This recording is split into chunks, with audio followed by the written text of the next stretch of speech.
on to Les Schwab Tire Center's Outdoor GPS, presented by Fisherman's Marine and Outdoor. Good morning, everyone. I'm Owen Hayes. You're watching Les Schwab Tire Center's Outdoor GPS, presented to you by Fisherman's Marine and Outdoor. And we're going to be talking about them today a little bit, but we'd love to hear from you. We've got plenty of time set up in the show today to take a handful of your phone calls. Go ahead, you can put it there. It's the North American Metals Hotline. It's 503-548-6777. And today being the 8th of December, yeah, you got Christmas literally right around the corner, believe it or not. Hey, and don't even forget to get your new licenses before you get too close to the beginning of the new year. And you all know how that can sneak up on you. And that might be another reason to head over to Fisherman's if you do it the old school way.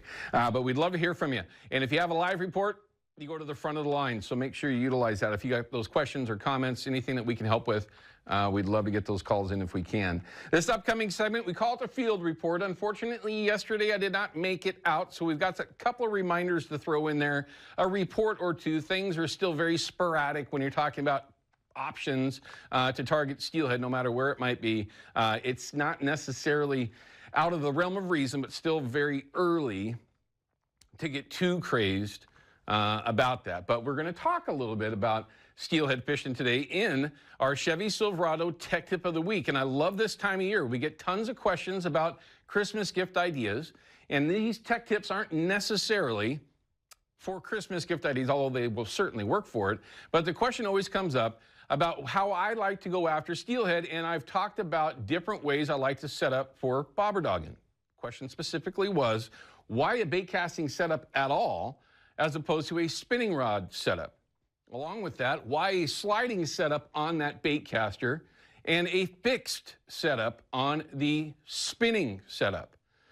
Okay, I know that might sound like a lot, but it's really not. And there's a very good rhyme to the reason, or reason to the, anyway.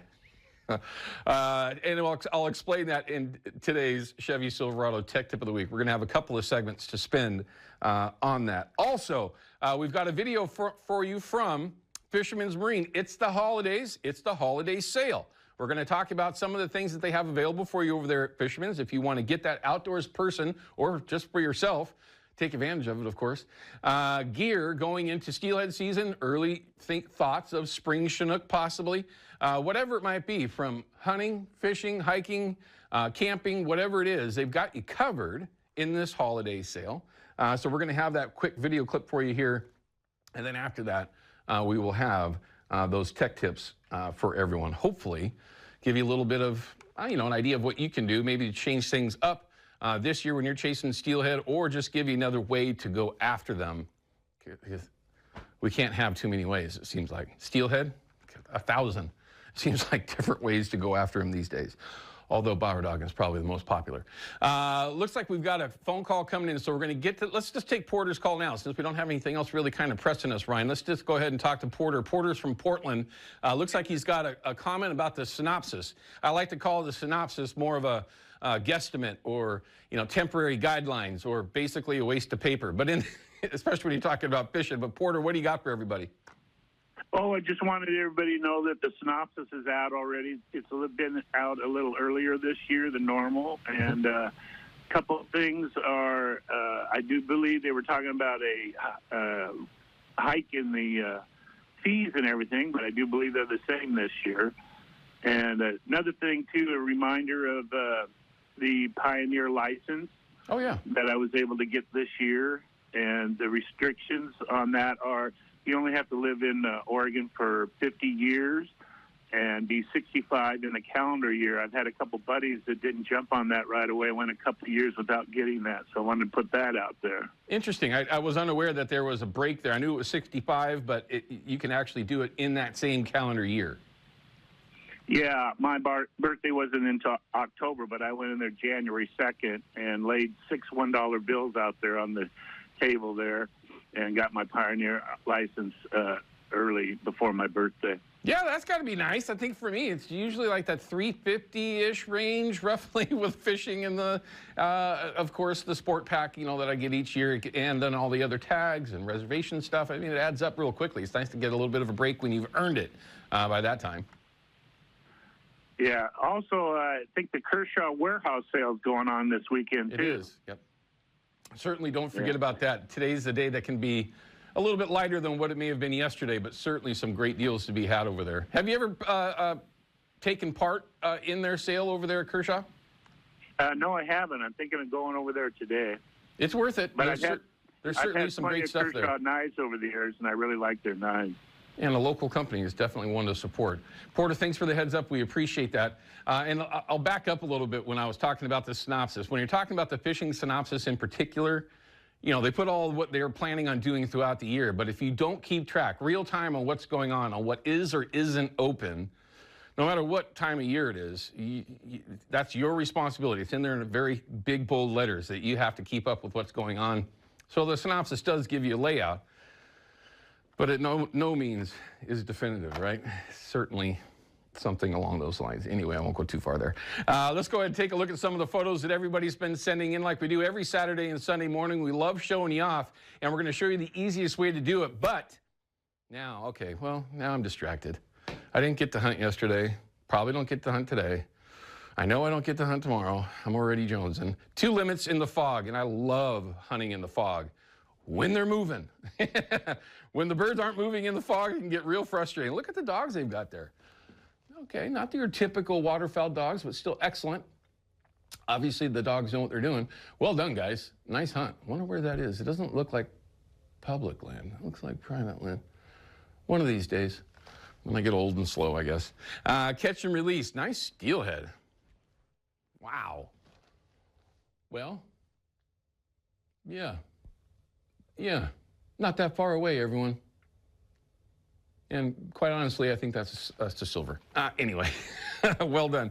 Again, Cruz, nice one. Oh, look at that. That is a big largemouth. Lots of folks chasing bass this time of year. We talked a little bit about it a couple of weeks ago. We even had good friend Cameron Black from Gone Catching Guide Service on a little while back talking about the tournament that he was actually in. It's definitely gaining a lot of popularity, and I know I mentioned this before. You're going to start seeing a lot of those bass boats, true bass boats running around with the availability that they have these days here locally. Gracie's birthday fish. Nice Chinook. Good job. Happy birthday. I'm sure that obviously that's already happened, but Gracie, happy birthday. Nice fish. Hopefully you're able to take it home and eat it. Mule deer. Nice one. That's a dandy 4x4. And he's got eye guards. Very, very nice. Depending on what part of the world you're in, you'd call that a 5x5, but not over here. The real way you call it is a 4x4 with eye guards. Opening day. Blake, good job. Congratulations. That's a dandy buck. Bigger than any buck I've got. Roosters and a bonus hen. Bonus hen. Oh! Very, very nice. God, where do you get to do that? I miss chasing pheasant. For whatever reason, Drago in the last couple of years has really gotten good at it and enjoys it. It's interesting for a lab like that. Killer photo, look at that. Everybody out there missing summertime yet? Huh? Sean's ghost hole catch, yes. Man, grew up right there. Don't fish it nearly enough. That's been tough fishing the last handful of years. Sean, congratulations.